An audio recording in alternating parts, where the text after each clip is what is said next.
fast food restaurant has taken the place of bureaucracy in the Max Weber model of rationalization.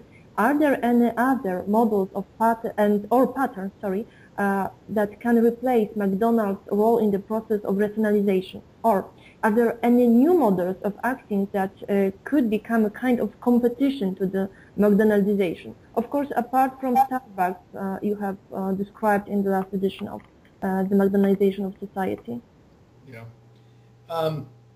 Well, one of the I have a anthology called Mcdonaldization, the Reader, and in the new edition of that, I include an essay on what's called eBayization, given the significance of eBay, and of course the growing significance of the internet.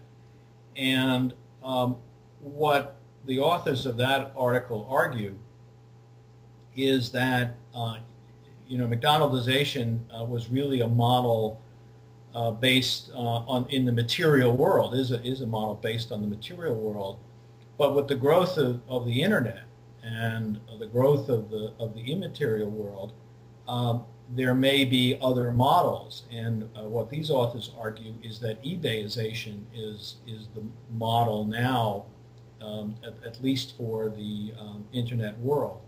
And they attribute a variety of characteristics to eBayization, which are different characteristics than the characteristics of McDonaldization. I mean, for example, what characterizes eBay is great variety as opposed to the limited variety in a McDonald's model. Or what characterizes eBay is great unpredictability, right? You just never know what you're going to find there. That's one of the attractions of it. So they argue that it is different from and is an alternative model to, and maybe a better model of the future. I've written about that, and basically my view is I think that there's merit to that argument.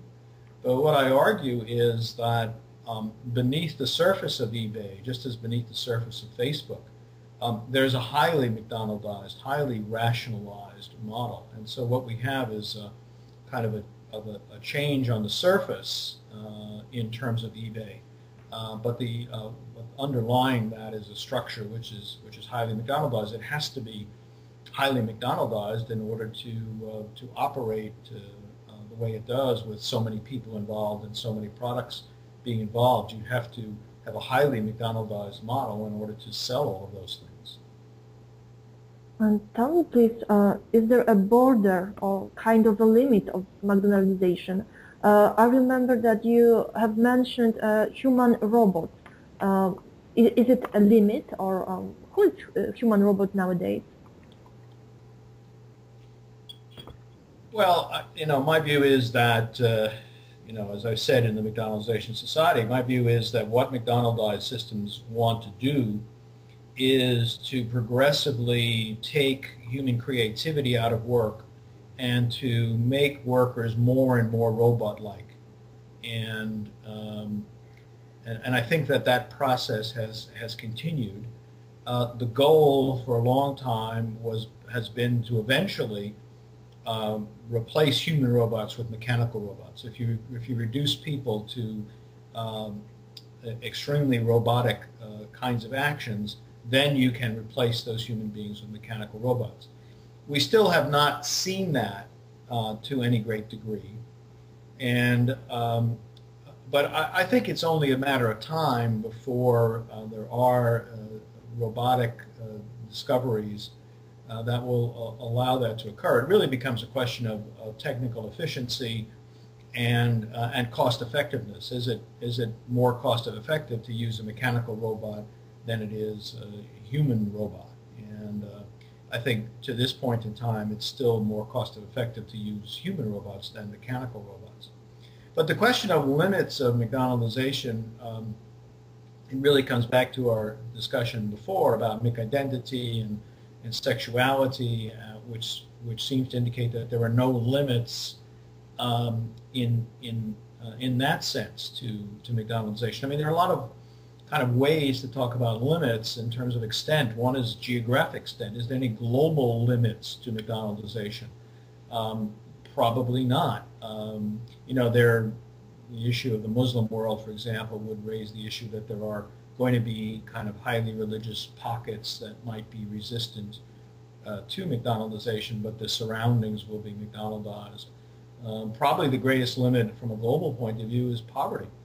There's no point in McDonaldizing parts of the world where it's not profitable to McDonaldize them. So, McDonald's is in 120 countries in the world, which means it's roughly not in 80 countries in the world. Most of those 80 countries are undoubtedly the poorest countries in the world that it is not to the advantage of McDonald's or other McDonaldized systems to be there.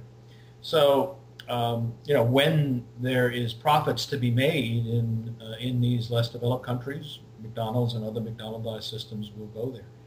So, there's sort of limits in terms of areas of social life. There's geographic limits. There's limits in terms of, sort of as Foucault talks about it, how deeply McDonaldization goes into the person. And that's what we get into, I think, when we talk about McIdentity.